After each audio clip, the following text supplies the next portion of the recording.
오늘은 성자 하나님과 우리의 구속이라는 부분에서 첫 번째 시간, 총 5주로 되어 있거든요. 제가 구성을 했거든요.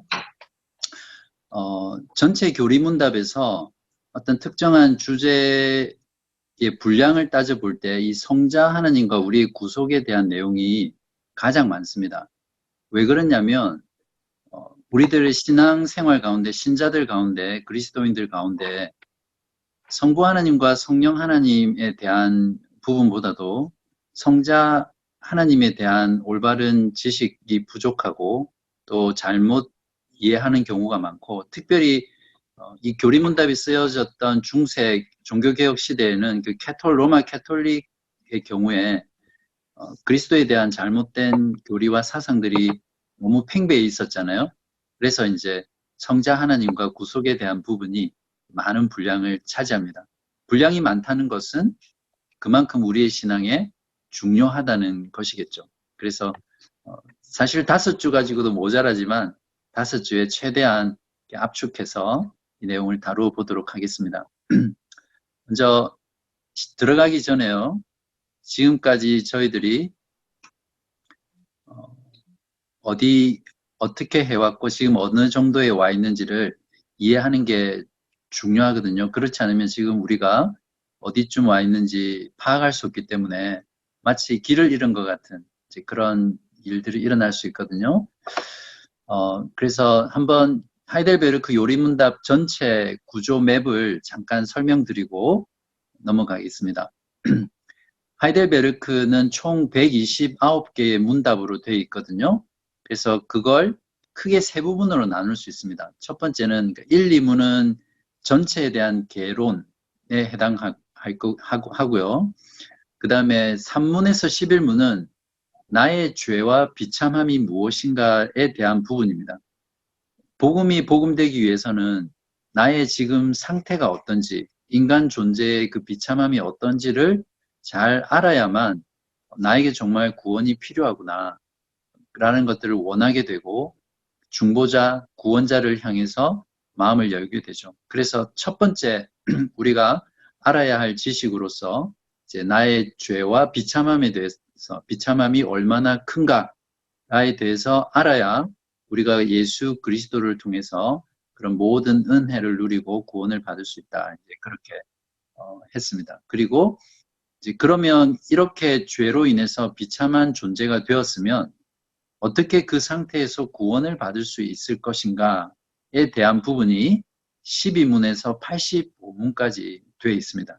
그리고 세 번째 파트가 그러면 이렇게 구원을 해주신 하나님께 우리가 어떻게 감사를 드려야 하나. 그러니까 감사도 하나님이 원하시는 정해주신 방법대로 감사를 드려야 하나님이 받으신다고 그랬잖아요. 그래서 감사하는 방법에 대해서도 우리들이 알기 위해서 86문에서 129문 이렇게 되어 있습니다. 그래서 일단 여러분들이 머릿속에 이해하실 때 하이델베르크 전체 구조는 이렇게 세 파트로 되어 있다. 이걸 머리에 먼저 넣으시고요. 그 다음에 나의 죄와 비참함이 끝난 다음에 이제 두 번째 어떻게 구원을 받을 수 있나라고 이제 하는 파트가 이제 구원에 대한 부분인데요. 궁극적으로는 하나님의 모든 의를 만족시켜야 되는데 어떠한 존재도 그 죄로 인해서 하나님의 의를 만족시킬 수 없기 때문에 오직 유일한 구원자이시면서 중보자이신 예수 그리스도를 통해서 하나님의 의를 만족시켜야 된다. 그런데 모든 사람이 예수 그리스도의 중보의 사역을 위해서 은혜를 입는 게 아니다. 그러면 어떻게 할 수 있느냐? 참된 믿음으로 예수 그리스도와 연합한 자만이 예수 그리스도를 통해서 얻을 수 있는 모든 은혜, 즉 구원을 얻을 수 있다. 이렇게 이해하면 됩니다. 그런데 그러면 참된 믿음이 무엇인가라고 물어야 되겠죠? 그래서 참된 믿음이란 이제 여러분 외우시죠? 참된 믿음이란 두 파트로 되어 있는데 확실한 지식과 굳은 신뢰. 그래서 확실한 지식은 우리가 무엇을 믿어야 될 것인가에 대한 부분이고요. 굳은 신뢰는 그 믿음은 어떻게 해서 생기는가라는 내용입니다. 그래서 확실한 지식이 23문에서 58문까지거든요. 근데 그 확실한 구원을 얻기 위해서 우리가 믿어야 될 모든 내용은 복음의 약속인데, 복음의 약속은 사도신경이 잘 정리해주고 있어요. 그죠? 그래서 그 사도신경의 내용을 확실한 지식으로 우리가 알아야 되는데, 그 사도신경이 이제 세 파트로 나누어져 있습니다. 첫 번째가, 그러니까 결국 이거는 무엇이냐면, 하이델베르크 요리문답도 종교개혁자들의 그 강조점처럼 창조와 구원을 삼위일체의 개념으로 설명을 하고 있는 거거든요. 그래서 사도신경을 성부 하나님과 우리의 창조, 그게 23문에서 28문까지, 지난주까지 두 주에 걸쳐서 창조와 섭리에 대해서 하면서 저희들이 마쳤습니다. 그리고 오늘부터 5주 동안 할 내용이 뭐냐면 성자 예수님과 구원에 대해서 29문부터 52문까지 있습니다. 굉장히 많죠. 그래서 이걸 5주 동안 하고요. 그 다음에 성령 하나님과 미스프린터네요. 성령 하나님과 뭐죠? 성화. 예. 그러면 구원받은 백성이 이제 구속받고 나서 우리가 어떻게 거룩하게 살아야 하는가라는 부분은 이제 성령 하나님의 사역이 있죠. 그래서 성령 하나님과 우리의 성화에 대해서 53문에서 58문까지 두 주에 걸쳐서 할 예정입니다. 자, 이렇게 하면 좀 하이델베르크 전체가 눈에 들어오시죠. 그리고 지금 우리가 어디쯤 와 있는지 파악이 되셨을 겁니다. 이 부분을 알고 매 교리마다 우리가 공부를 하면 더 정확하게 잘 이해할 수 있습니다. 사람이 원래 가장 잘 배우는 방법은 큰 그림을 먼저 이해하고 그 다음에 디테일하게 들어가고 다시 디테일한 것에서 큰 그림을 보면 가장 그 뇌가 잘 기억하고 학습을 잘 한다고 합니다. 그래서 제가 큰 그림을 보여주고 또 자세히 하고 또 큰 그림 보여드리고 이런 식으로 하고 있습니다. 계속 반복되더라도 따로 여러분 복습할 시간 없으니까 이 시간에 지금까지 배운 것들을 이런 식으로 조금씩 복습하시면 되겠습니다. 지난 시간까지 성부 하나님과 우리의 창조에 대해서 했고요. 오늘부터 5주 동안 성자 하나님과 우리의 구속이라는 주제를 가지고 할 건데요.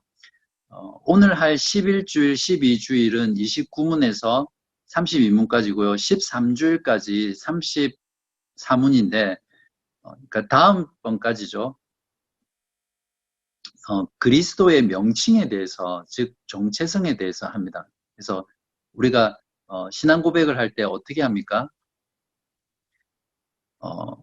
우리가 사도신경 할 때 신앙 고백할 때 어떻게 하죠? 전능하사 천지를 만드신 하나님 아버지를 내가 믿사오며 그 외아들 우리 주 예수 그리스도를 믿사오니, 이렇게 한 문장에 되어 있잖아요. 그래서 이 고백의 내용이 예수님의 명칭에 대한 부분이거든요.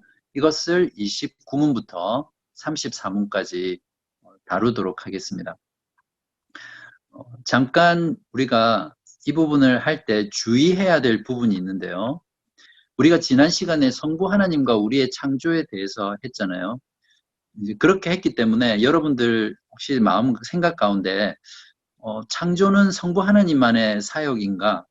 이렇게 생각을 할 수 있는데, 원칙적으로는 창조의 사역은 삼위 하나님, 성부, 성자, 성령 하나님의 공동 사역입니다. 그러나 성자 하나님과 성령 하나님과 구별 짓는 의미에서 성부 하나님이 창조 사역의 대표자이시기 때문에 성부 하나님과 우리의 창조를 연결시키고 있는 것이고요. 천지 창조 사역과 마찬가지로 구원의 사역도 삼위일체 하나님의 공동의 사역이거든요. 그러나 성자 하나님께서 이 구원의 사역, 구원 사역의 대표자로 구분할 수 있기 때문에 구속에 관해서 말할 때 성자 하나님과 연결시켜서 그렇게 저희들이 말을 할 수 있습니다. 그래서 기본적으로는 창조와 구원 모든 사역은 삼위일체 하나님의 공동 사역이지만 창조 사역은 이제 하나님, 그리고 구속의 사역은 성자 하나님, 성화의 사역은 성령 하나님이 대표적으로 하시는 사역이다. 이렇게 이해하시고 오늘 내용을 들어가시면 되겠습니다. 29문은 예수님에 대한 우리 주 예수 그리스도에 대한 명칭에서 예수님에 대한 부분인데요. 29문을 한번 읽어보겠습니다. 29문 문과 문제와 답을 읽어보겠습니다. 왜 하나님의 아들을 예수 곧 구주라 부릅니까? 그가 우리를 우리 죄에서 구원하시기 때문이고 또 그분 외에는 어디에서도 구원을 찾아서도 안 되며 발견할 수도 없기 때문입니다. 첫 번째 예수님에 대한 사도신경의 고백은 예수에 대한 것입니다. 예수라는 이름은 초대교회, 즉 1세기 당시에는 매우 흔한 유대인들의 남자 이름이었거든요. 그래서 시장에 가서 예수야 이렇게 부르면 10명 중에 한 4명 정도는 다 뒤로 돌아보는 그런 정도로 흔한 이름이 예수라는 이름입니다. 당시에 약 2,500가지의 유대인들의 남자 이름이 있었는데 20명 중 1명은 그 이름이 예수라고 합니다. 이름들 중에 뭐 조셉, 뭐 다윗, 데이빗 이런 이름들 중에 4번째로 많은 남자 이름이 예수라는 이름입니다. 그러니까 우리 여기서 알 수 있는 것은 예수라는 이 이름은 예수님께만 고유하게 쓸 수 있는 이름은 아니라는 거죠. 헬라어에서는 예수스라고 그렇게 부르고요. 히브리어 성경에는 예호수아, 예수아 이런 단어가 이제 헬라어 성경으로 오면서 예수스라고 예수님을 예수스 이렇게 불렀습니다. 히브리 원래 단어의 뜻은 여호와는 구원이시다. 그래서 가나안 땅에 이스라엘 백성들을 데리고 들어간 여호수아의 원래 이름은 호세아였거든요. 그러니까 호세아도 여호와는 구원이시다 이런 뜻입니다. 그런 뜻인데 이제 모세가 여호수아로 바꿨죠. 뜻은 단순히 구원자라는 뜻입니다. 그렇기 때문에 당시 팔레스타인에서는 부모들이 남자아이가 태어나면 그 아이가 유대 민족을 로마의 압제에서부터 해방시켜줄 그런 구원자가 되기를 바라는 마음으로 예수라는 이름을 많이 지어 주었다고 합니다. 왜 우리 한국 부모님들도 그렇잖아요. 부모님이 원하는 어떤 그 아들을 통해서 원하는 삶이 있다면 그 아들에게 그걸 투영해서 이름을 짓기도 하잖아요. 네. 그런 것처럼 당시에도 그랬다고 합니다. 그렇지만 예수라는 말 앞에 나사렛 예수라고 이렇게 붙이면 이제 이때는 여호와는 구원이시다라는 일반적인 뜻에서 더 나아가서 나사렛에 나신, 그러니까 나사렛에 있는 예수, 즉 나사렛 예수는 라는 사람은 구원하시는 하나님이시다라는 것을 의미합니다. 여기서 하나님의 아들을 예수, 즉 예수가 하나님은 구원이시다, 여호와는 구원이시다라는 뜻이라고 했잖아요. 그러니까 구주라는 뜻이거든요. 그래서 하나님의 아들을 예수, 구주라고 부르는 이유는 두 가지 이유인데요. 첫 번째는 우리를 우리 죄에서 구원하시기 때문에 구주라고 부릅니다. 물론 구원이라는 의미 자체가 모든 악들, 문제들, 또 죽음, 질병, 또 마음의 문제, 정신의 문제, 영적인 문제 그런 모든 것에서 회복되는 걸 말하죠. 그렇지만 예수라고 하는 그 의미 속에는 우리를 죄에서 구원하신다라는 의미에서 구원자가라는 의미입니다. 왜 그러냐면 죄라는 것이 궁극적으로 모든 악과 문제의 근원이잖아요. 그렇기 때문에 예수님이 이 땅 가운데 오신 것은 1차적으로 사람들의 질병을 고치거나 또 경제적인 어려움을 해결해 주거나 가난한 자를 부자로 만들어 주거나 아니면 배고픔을 해결해 주거나 죽음의 문제, 또 정신적인 문제 이런 것들, 또 정치적인 또 이런 해방을 위해서 온 것이 아니라 죄의 문제를 해결하시기 위해서 죄인을 구원하시기 위해서 오셨다는 것. 그것이 예수님의 구원자로서의 의미라는 것을 이해하는 것이 중요합니다. 죄는 모든 악과 모든 문제의 근본적인 이유와 근원이기 때문에 그렇거든요. 그래서 죄의 문제를 해결함 받는 것이 구원받는 모든 것에서 구원받는 길이라고 분명하게 말할 수 있습니다. 두 번째는 하나님의 아들을 예수라고 부르는, 구주라고 부르는 두 번째 이유인데요. 오직 예수를 통해서만 구원을 받을 수 있기 때문에 그렇습니다. 사도행전 4장 11절에서 12절에 보시면요. 이 예수는 너희 건축자들의 버린 돌로서 집 모퉁이의 머릿돌이 되었느니라. 다른 이로서는 구원을 받을 수 없나니 천하 사람 중에 구원을 받을 만한 다른 이름을 우리에게 주신 일이 없음이라 하였더라.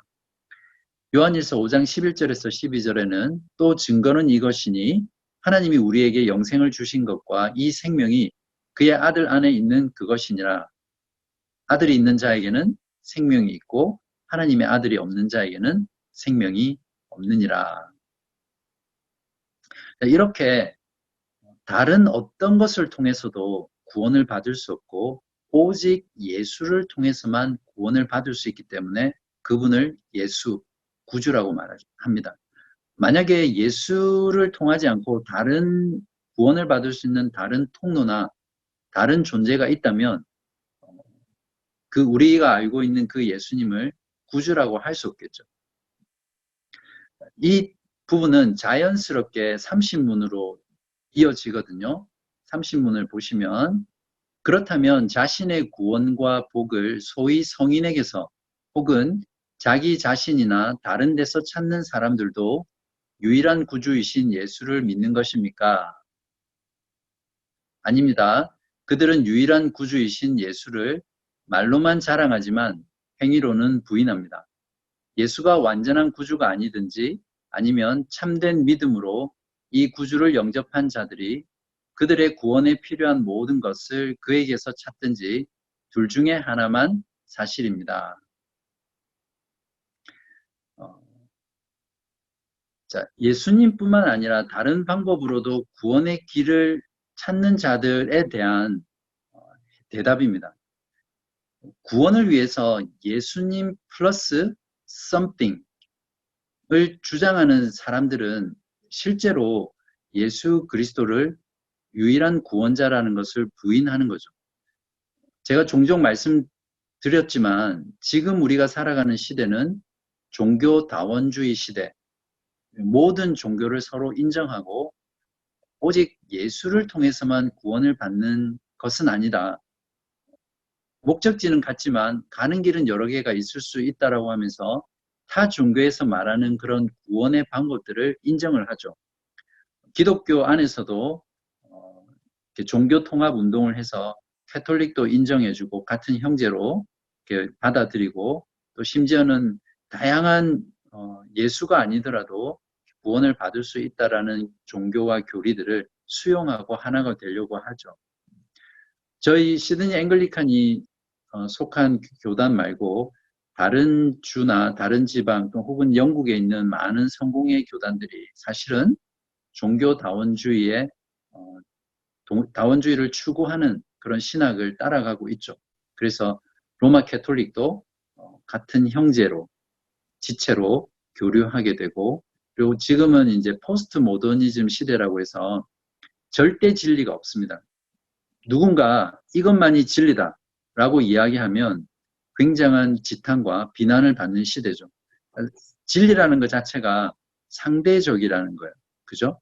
그런 시대이기 때문에 오직 예수로만 구원을 받는다라는 이 교리는 어떤 면에서는 지금 시대에 환영받지 못하고 많은 공격을 받고 또 이것을 주장하다 보면 핍박을 받을 수 있는 그런 교리입니다.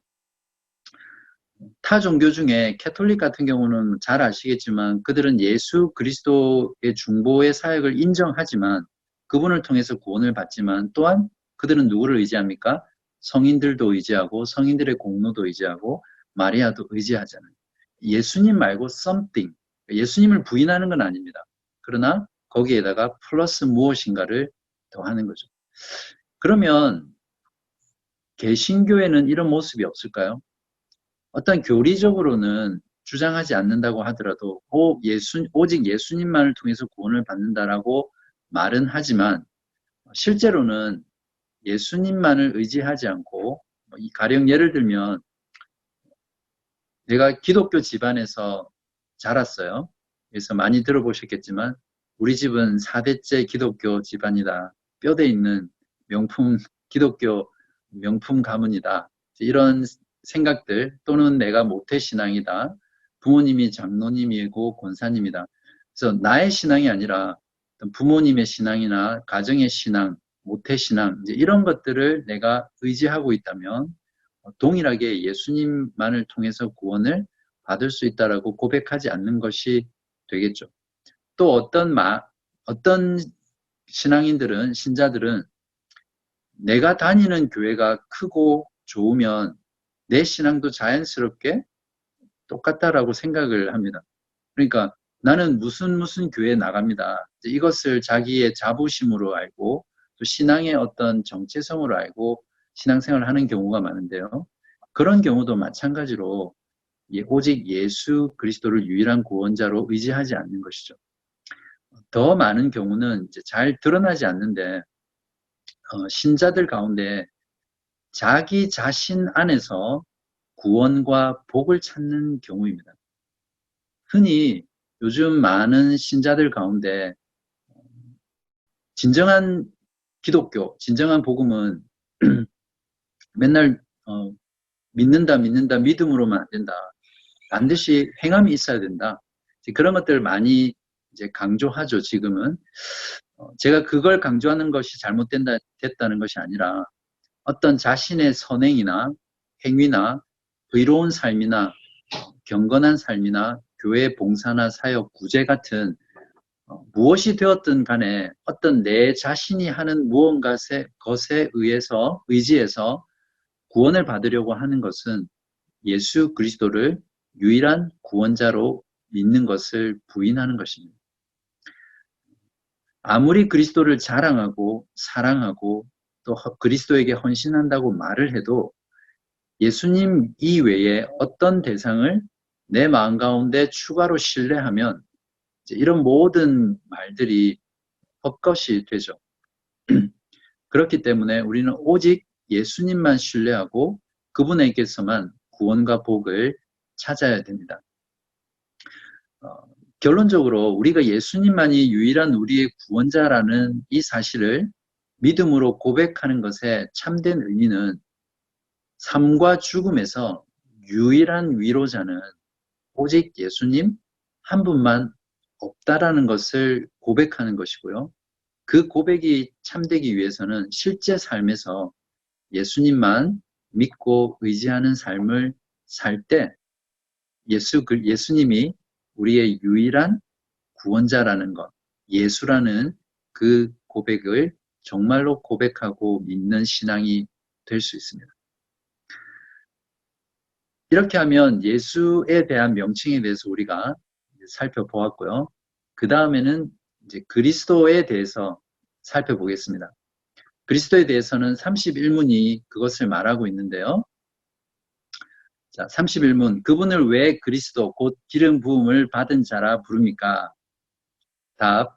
왜냐하면 그분은 성부 하나님으로부터 임명을 받고 성령으로 기름 부음을 받으셨기 때문입니다. 그분은 우리의 큰 선지자와 선생으로서 우리의 구원을 위한 하나님의 감추인 경영과 뜻을 온전히 계시하시고 우리의 유일한 대제사장으로서 그의 몸을 단번에 제물로 드려 우리를 구속하셨고 성부 앞에서 우리를 위해 항상 간구하시며 또한 우리의 영원한 왕으로서 그의 말씀과 성신으로 우리를 다스리고 우리를 위해 획득하신 구원을 누리도록 우리를 보호하고 보존하십니다.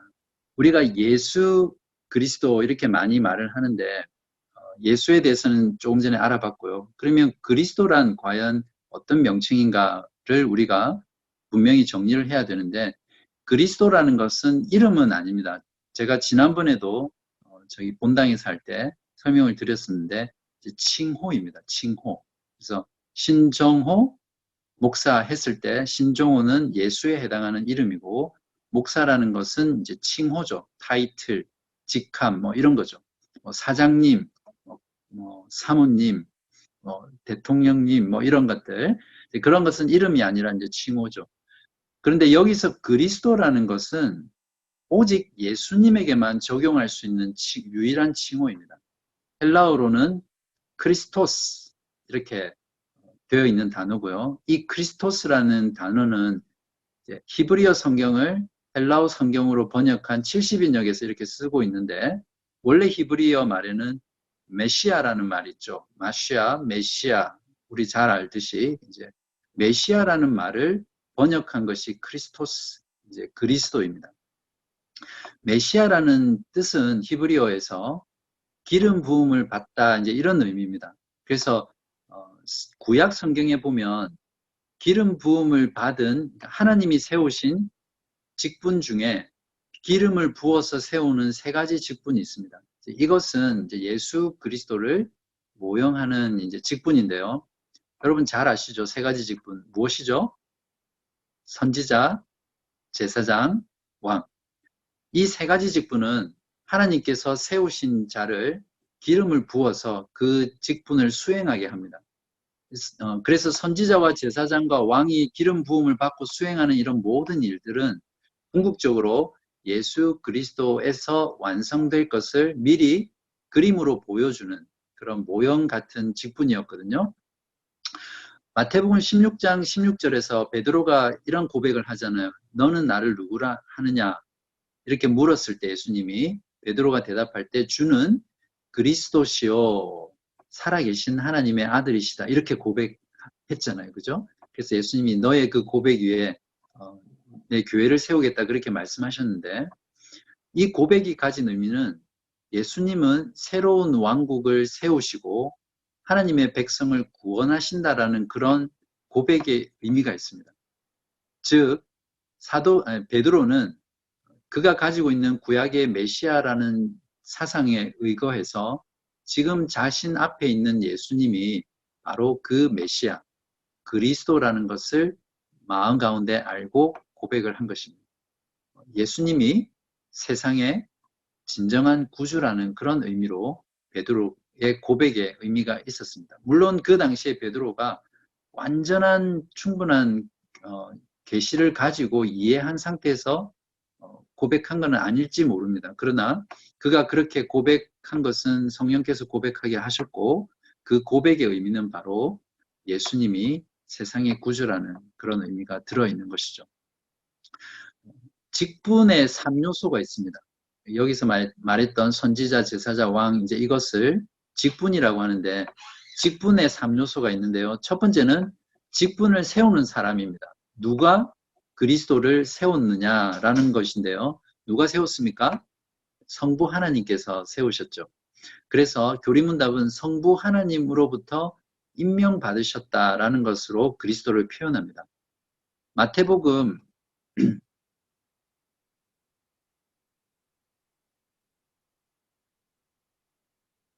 마태복음 3장 16절에서 17절에 보시면 예수께서 세례를 받으시고 곧 물에서 올라오실새 하늘이 열리고 하나님의 성령이 비둘기같이 내려 자기 위에 임하심을 보시더니 하늘로부터 소리가 있어 말씀하시되 이는 내 사랑하는 아들이요 내 기뻐하는 자라 하시니라. 이사야서 61장 1절에 보시면요.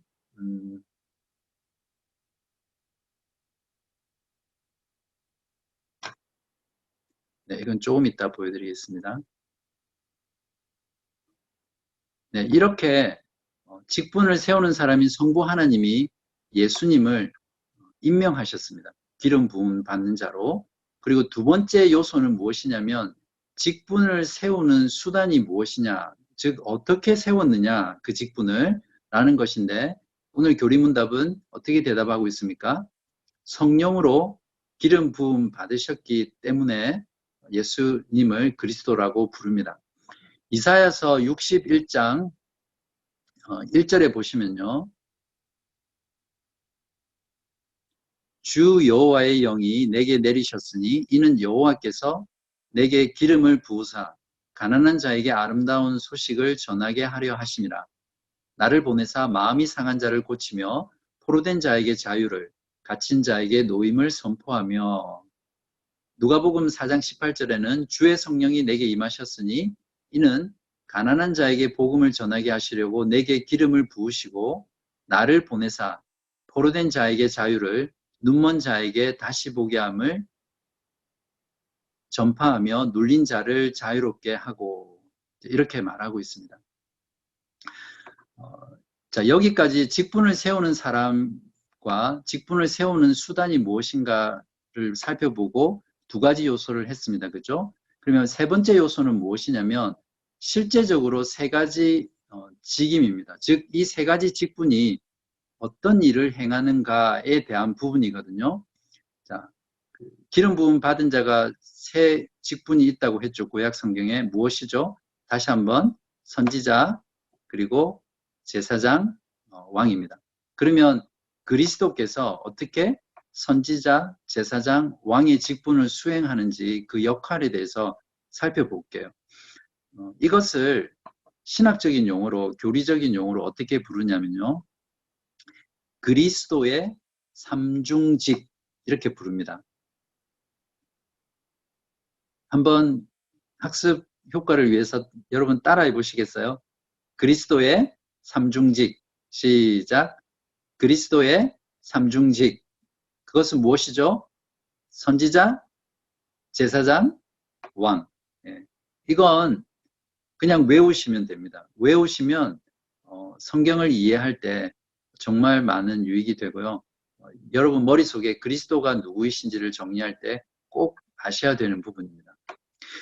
여기서 예수님을 선지자로 부르는데 교리문답은 큰 선지자와 선생이라고 말하고 있거든요. 여기서 큰 선지자, 으뜸인 선지자가 중요합니다. 이슬람교나 몰몬교나 유대교 모두 예수님을 선지자로 인정하거든요. 죄송합니다. 제가 뉴질랜드 가서 이제 무엇신학교 2학년 때 뉴질랜드 단기 선교를 갔는데요. 거기서 인도 사람들, 스리랑카 사람들, 파키스탄 사람들, 또 학생들 이런 사람들한테 복음을 전하면 그냥 예수님을 다 프로핏 이러면서 예수님을 선지자로 다 알고 있어요. 그렇기 때문에 예수님을 그냥 선지자라고 말하는 것으로는 충분하지 않습니다. 반드시 기독교는 예수님이 가장 으뜸되는 선지자라는 것을 꼭 붙여야 합니다. 이슬람에서 가장 위대한 선지자는 무함마드죠. 몰몬교의 창시자인 조셉 스미스를 진정한 선지자로 여깁니다. 유대인들은 예수님을 결코 선지자로 여기지만 모세나 엘리야보다 더 위대한 선지자로 여기지 않습니다. 그래서 전통적으로 유대인들은 예수님을 마지막 선지자로 여기지 않고 지금도 계속해서 마지막 선지자를 기다리고 있는 사람들이 유대교 사람들입니다. 그리스도인들인 우리들에게는 바로 그리스도가 예수님이 가장 위대하고 최고인 마지막 선지자라는 것을 꼭 붙여야 합니다. 그것이 그리스도의 선지자의 직분입니다. 그러면 선지자로서 예수님은 어떤 역할들을 하죠? 우리의 구원을 위한, 우리를 구원하기 위해서는 하나님께서 창세전에 세워놓으신 그 구원의 계획, 감추어져 있는 그 뜻, 그리고 그 구원을 어떻게 이루어 갈 것인가 경영해 나가는 방식, 이런 것들을 우리들에게 계시해 주십니다. 우리로 하여금 알게 하시는 거죠. 선지자의 역할이 그거잖아요. 하나님의 말씀을 하나님의 백성들에게 대신 전해주는 역할을 선지자들이 하는 거잖아요. 그래서 예수님의 선지자 직분은, 역할은 바로 하나님께서 가지고 계신 그 구원에 관한 뜻과 경영을 우리들에게 알려주시는, 가르쳐 주시는 그 역할을 예수님이 하십니다. 사도행전 3장 22절에 보면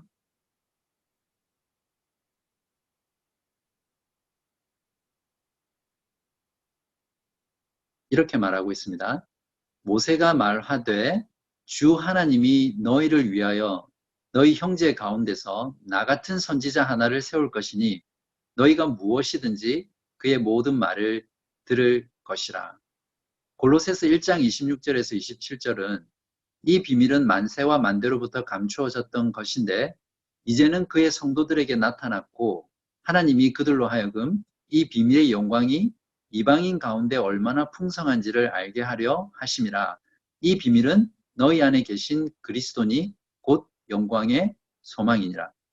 자, 여기서 보시면 그리스도 자신이 바로 말씀이라는 것을 골로새서에서 말해주고 있죠. 그래서 우리가 말씀을 소유한다는 것은 즉 그리스도를 소유한다는 것인데요. 그리스도 자신인 그 말씀을 통해서 하나님의 구원의 뜻과 그 비밀을 우리에게 알려주신다는 그런 내용입니다. 이것이 예수 그리스도의 선지자의 직분의 역할입니다. 자, 다음은 선지자 직분 다음에는 이제 제사장에 대한 직분인데요. 구약시대 때 제사장의 임무는 어떤 거죠? 자, 첫 번째는 하나님에게 희생 제물을 드리는 역할들을 하고요. 두 번째는 이스라엘 백성들의 죄를 이제 대속하는 역할들을 했고, 세 번째는 백성들을 위해서 간구하는 이제 이 세 가지 직무가 있었습니다. 구약 시대는 이제 이런 직무가 있었는데요. 이러한 것도 결국 예수 그리스도에서 이제 성취될 것을 미리 이제 보여주는 그런 모형으로서의 제사장의 역할인데, 예수님은 자신의 몸을, 잠깐만요. 제가 뮤트 할게요.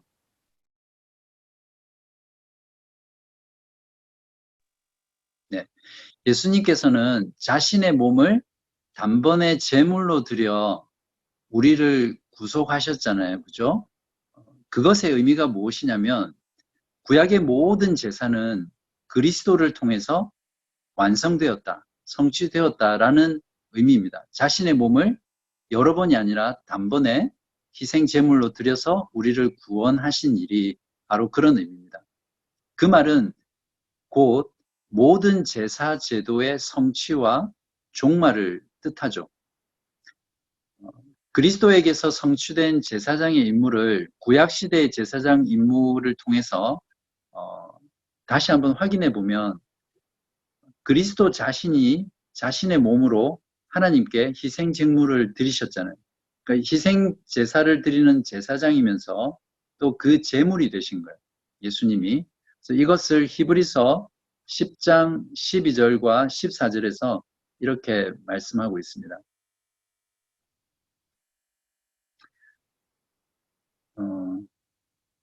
오직 그리스도는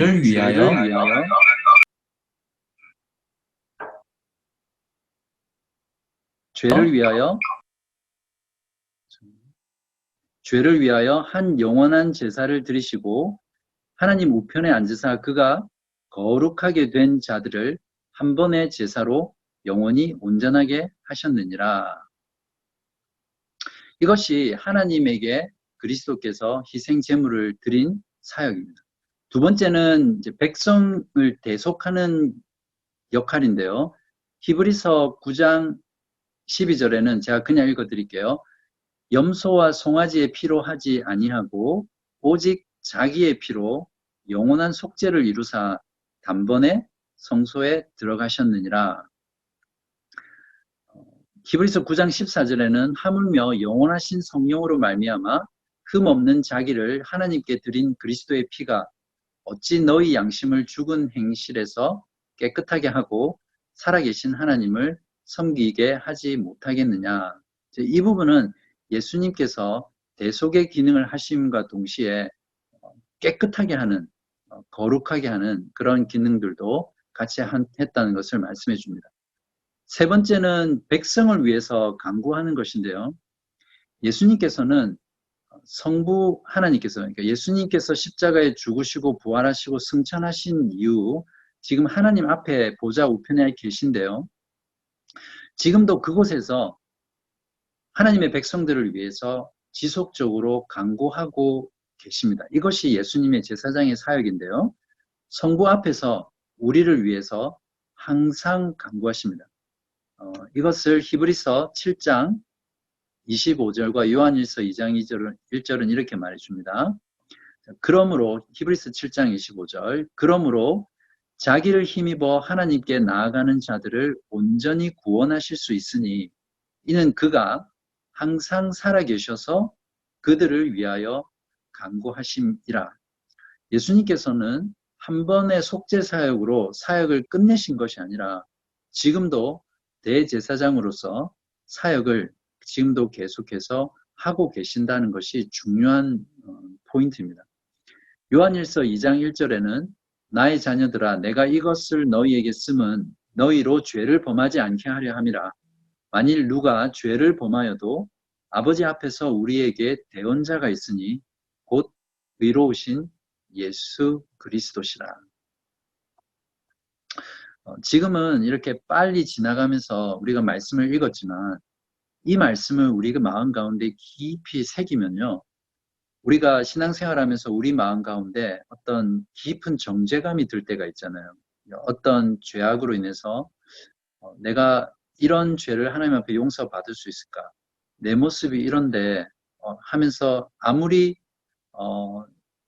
그 죄를 용서받았다라고 생각해도 마음 가운데 죄에 대한 죄 용서에 대한 확신이 들지 않고 또 그 죄책감으로 정죄감 때문에 괴로울 때 또 그러한 상황 가운데서 사탄이 아주 교묘하게 우리의 구원에 대한 확신과 또 죄 용서에 대한 확신을 뒤흔들거든요. 그래서 영적인 침체에 빠지게 하고 굉장히 신앙생활을 어렵게 하는 경우들이 있어요. 그럴 때 이 말씀, 예수님께서 그리스도로서 지금 하나님 성부와 하나님 앞에서 자신이 행한 구속의 사역, 그것을 근거로 해서 지금도 계속해서 우리들을 위해서, 우리의 속죄를 위해서 중보하시고 간구하신다는 이 말씀이 정말 그러한 어떤 그 정죄감이나 죄책감과 영적인 침체 가운데 있을 때 우리들을 벗어나게 하는, 또 우리에게 정말 용서에 대한 은혜와 확신을 주는 그런 말씀입니다.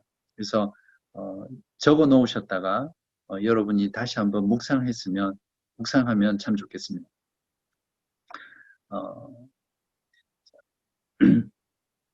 자, 여기에서도 우리 교리문답은 예수 그리스도를 제사장의 직분을 수행하는 분으로 말씀하지만 유일한 대제사장이라는 유일한이라는 형용사를 붙이고 있습니다.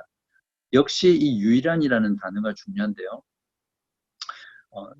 그렇기 때문에 예수 그리스도께서 완성하신 그 제사장의 사역을 지금도 마치 완성되지 않은 것처럼 또 어떤 형태의 제사를 드리거나 인간을 제사장으로 세우거나 하는 행위는 그리스도의 십자가의 사역을 부인하는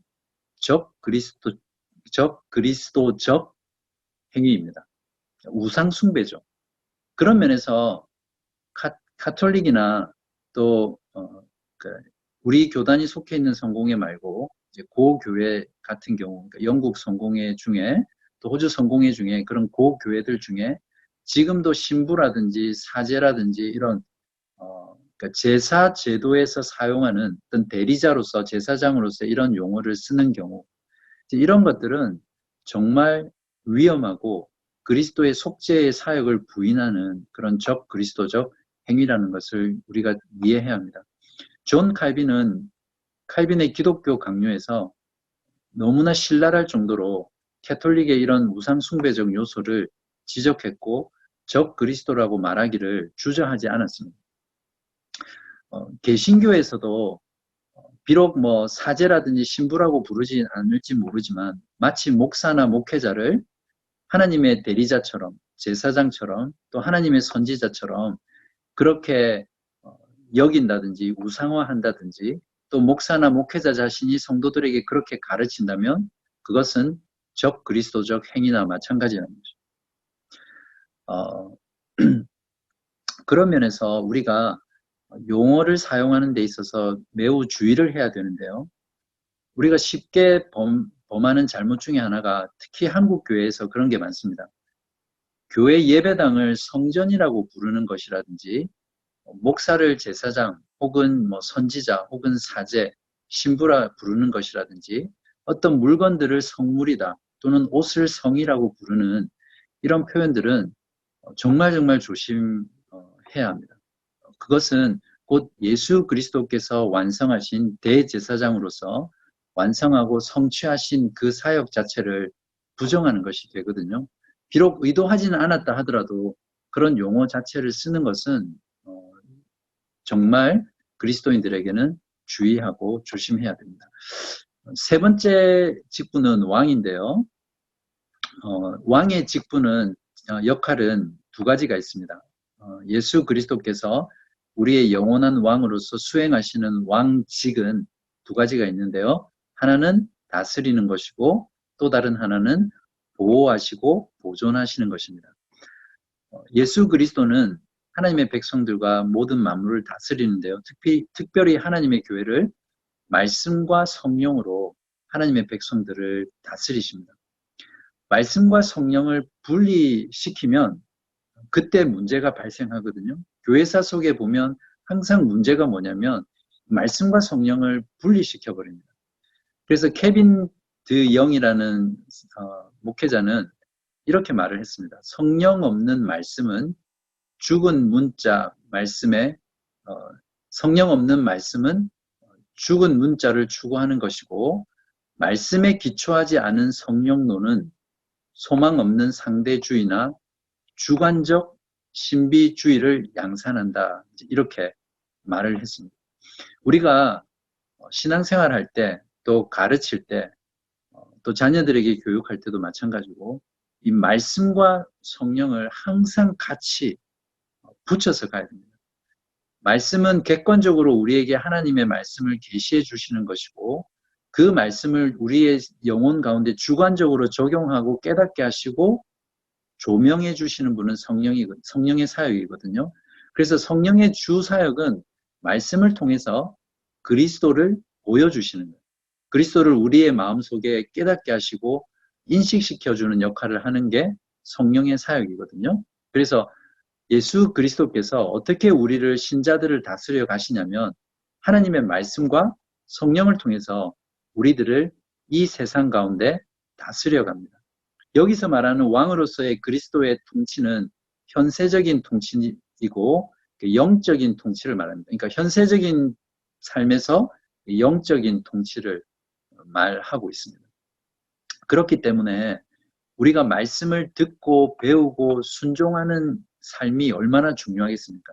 우리가 말씀을 듣고 배우고 순종하는 그 삶이 예수 그리스도의 통치 가운데 들어가는 것이고 그분의 통치를 받아서 사는 것입니다. 우리가 하나님 예수님의 다스림 가운데 살아간다 막연히 말을 하지만 실제로 그 다스림 가운데 살아간다는 것은 하나님의 예수 그리스도의 말씀을 듣고 배우고 순종하는 삶, 즉 말씀과 성령에 의해서 예수님이 우리를 다스려가는 그 삶에 들어가는 것이 예수님이 왕으로서 우리를 다스리는 사역입니다. 두 번째는 이제 보호하고 보존하시는데요. 우리를 위해서 예수님께서 이루신 그 구원의 사역을 교리문답은 우리를 위해 획득하신 것이라고 말하시거든요. 그러니까 예수님이 우리를 위해서 행하신 그 구원의 사역은 우리로 하여금 그 구원을 획득해서 우리로 하여금 누리게 하시기 위함이라는 것입니다. 왕은 군림하고 백성 위에 군림하고 백성들을 괴롭히는 것이 아니라 진정으로 선한 왕, 착한 왕은 백성의 안위와 또 백성을 즐겁게 하고 백성을 행복하게 하는 일에 전념하잖아요. 그런 면에서 선한 왕이신 예수 그리스도는 하나님의 백성인 우리들을 이제 보호하고 보존하는 사역을 지금도 하시고 그리고 현세뿐만 아니라 왜 영원하신 왕이라고 하냐면 영원한 세상에서도 예수 그리스도는 우리로 하여금 우리를 보존하시고 보호하시고 다스리고 통치하실 것이기 때문에 그분을 이 세상과 영원한 삶에서 우리의 왕 되신 그런 왕이라고 우리가 부를 수 있습니다. 요한일서 5장 18절에는 보호와 보존과 관련해서 하나님께로서 나신 자가 저를 지키심에 악한 자가 저를 만지지도 못하느니라. 이렇게 할 때 여러분은 아멘 하셔야 됩니다. 네, 그러니까 여러분을 악한 자가 사탄 마귀가 만지지도 못하도록 예수 그리스도께서 여러분을 다스리고 보호하시고 보존하신다는 것을 믿으시기 바랍니다. 32문은 이제 그리스도인에 대해서 말하고 있는데 마지막 문입니다. 그러면 이제 32문의 질문이 이것입니다.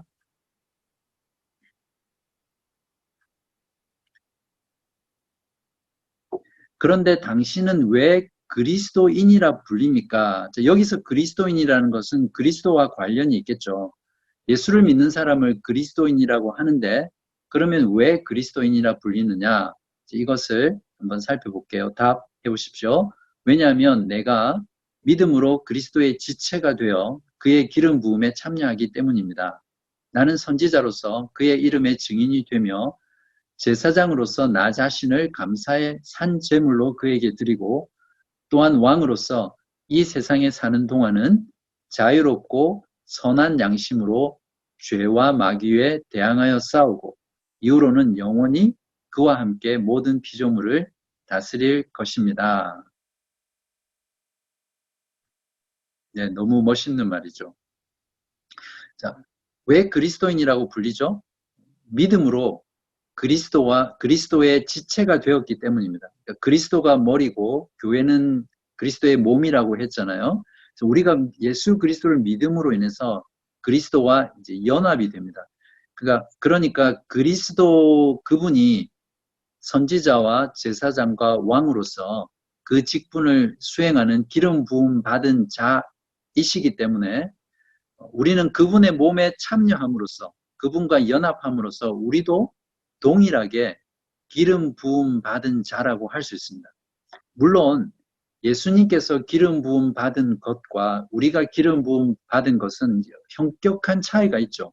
똑같지는 않습니다. 그러나 우리들도 동일하게 성경은 그리스도의 기름 부음에 연합해서 참여했기 때문에 기름 부음 받은 자라고 그렇게 진술합니다. 그래서 우리를 다른 용어로 부르지 않고 그리스도인, 크리스찬 이렇게 부르는 거죠. 우리가 그리스도인이라는 말을 많이 하지만 그 안에는 무엇이 있죠? 우리가 기름 부음 받은 자라는 겁니다.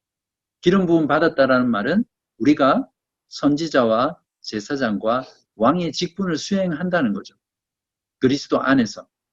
이해하시겠죠? 이것이 그리스도인이라는 말의 참된 의미입니다.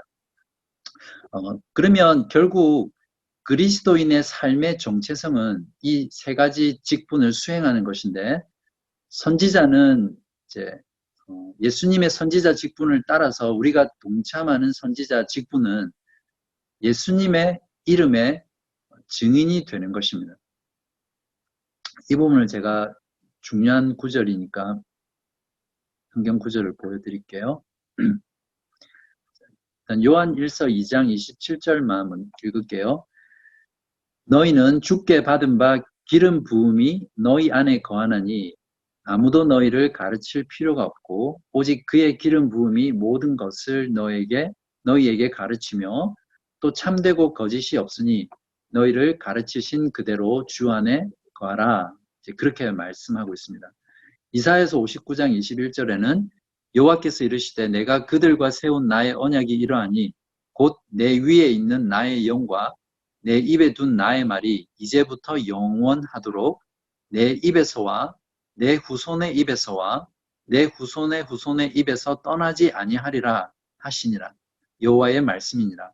이 이사야서 59장 21절은 결국 예수 그리스도를 통해서 선지자의 직분을 수행하게 되는 하나님의 자녀들을 말하거든요. 그래서 우리들의 그리스도인의 선지자 직분은 예수 그리스도의 이름을 만방 가운데 증거하고 증인이 되는 것입니다. 두 번째는 제사장 직분인데요. 제사장 직분은 나 자신을 감사의 산 제물로 드리는 것입니다. 로마서 12장 1절에 보면 그러므로 형제들아 내가 하나님의 모든 자비하심으로 너희를 권하노니 너희 몸을 하나님이 기뻐하시는 거룩한 산 제물로 드리라. 이는 너희가 드릴 영적 예배니라. 무슨 말입니까? 우리 자신의 몸으로 드리는 삶, 즉 그것이 하나님께 우리 자신을 드리는 산 제물이라는 것이죠.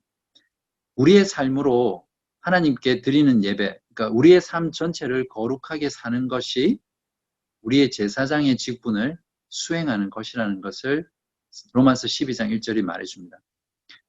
베드로전서 2장 5절에서도 너희도 산 돌같이 신령한 집으로 세워지고 예수 그리스도로 말미암아 하나님이 기쁘게 받으실 신령한 제사를 드릴 거룩한 제사장이 될지니라.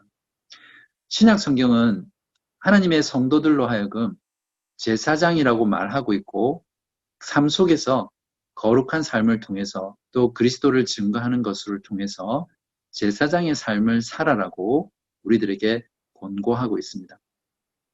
세 번째는 이제 왕으로서 다스리는 부분인데요. 이 세상에서 왕으로 다스리는 부분은 그리스도께서 우리를 구속하시고 우리를 어떻게 만드셨습니까? 우리를 자유롭게 만드셨죠. 그 죄와 사망의 속박에서 해방시키셔서 우리로 하여금 자유로운 인생, 구속받은 사람으로 존재로 살게 하시는 것이 예수님의 뜻인데 예수님께서는 그러한 삶을 자유롭고 선한 양심으로 살 수 있도록 우리들을 해주십니다. 그러한 삶은 조금 전에도 알아봤지만 예수 그리스도께서 말씀과 성령을 통해서 우리로 하여금 자유롭고 선한 양심으로 살게 하십니다. 이 땅에서. 그리고 또 이 땅에서 살아가는 동안 왕으로서 죄와 마귀에 대항하여 싸우도록 하시고 또 그렇게 싸울 수 있도록 성령으로 우리에게 능력을 주십니다.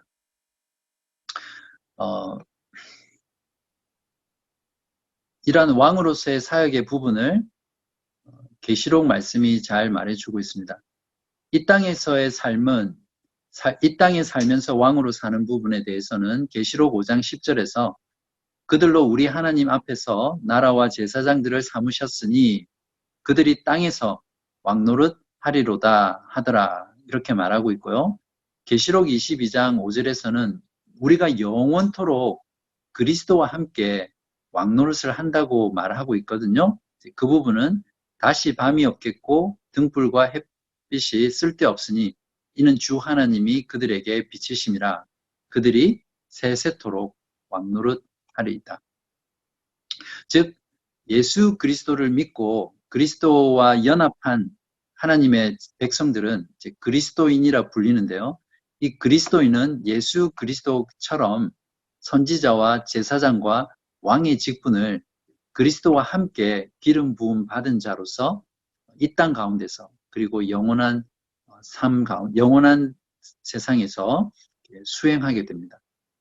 이것이 우리가 그리스도인이라고 불리는 이유이고 그리스도인의 삶의 어떤 본질적인 내용입니다. 마지막 적용을 하고 끝내기 전에 제가 이 부분을 여러분들에게 말씀을 드릴까 말까 생각을 하다가 또 이번에 지나가면 드릴 수 없을 것 같아가지고 말씀을 드리도록 하겠습니다. 원래 하나님이 최초의 인간을 창조하실 때 하나님의 형상을 따라 완전한 존재로 만드셨잖아요. 그죠? 그때는 인간이 자유롭게 선을 행할 수 있는 능력도 있었고 하나님을 자유롭게 만날 수 있었고 하나님에 대한 지식도 온전했고 또 그 자신이 거룩했고 그리고 그 자신이 하나님이 만드신 모든 창조 세계를 위임받아서 다스리는 그런 왕의 역할들을 했잖아요. 그죠? 그래서 에덴 동산에는 본래의 인간에게는 선지자와 제사장과 왕의 이 직분이 이 역할들을 다 아담 안에 가지고 있었습니다. 그런데 이제 인간의 불순종과 반역으로 인해서 이것을 잃어버린 거죠. 타락으로 인해서. 그럼으로 인해서 인간은 하나님을 알 수도 없는 무지에 빠지게 됐고 인간은 하나님 앞에 스스로 나아갈 수 없는 스스로 제사도 드릴 수 없는 그런 악한 존재가 되었고 또한 의로운 왕이 아니라 항상 하나님 앞에서 죄가 있는 그래서 그 왕의 정죄를 받고 또 왕의 심판을 받아야 되는 그런 존재가 인간의 타락한 모습입니다. 그래서 하나님께서는 이러한 인간을 구원하시기 위해서, 하나님의 백성들을 구원하시기 위해서 이 선지자와 제사장과 왕의 직분을 세워가시면서 회복하시거든요. 사실 노아라는 족장도 그 노아라는 족장 안에 선지자와 제사장과 왕의 기능들이 어느 정도 같이 가지고 있었어요. 아브라함도 마찬가지고.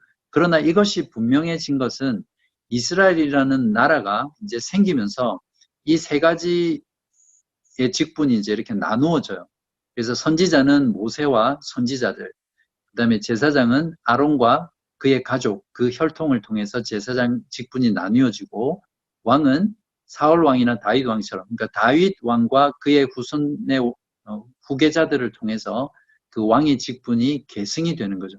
그러니까 이스라엘이라는 하나님 나라의 어떤 모형에서 이 선지자와 제사장과 왕의 직분을 나누어서 수행하다가 결국 이런 모든 것은 예수 그리스도 안에서 완성될, 회복될 선지자와 제사장과 왕의 직분을 말하거든요. 그래서 예수님께서 십자가의 구속을 통해서 그것을 완성하심으로 인해서 예수님 자신이 하나님의 말씀이고, 즉 우리에게 계시된 하나님의 말씀이고, 그분 자신이 희생 제물이 되어서 하나님께 온전한 제사를 드렸고, 예수 그리스도 그분이 우리의 영원한 왕 중에 왕이 되셨잖아요.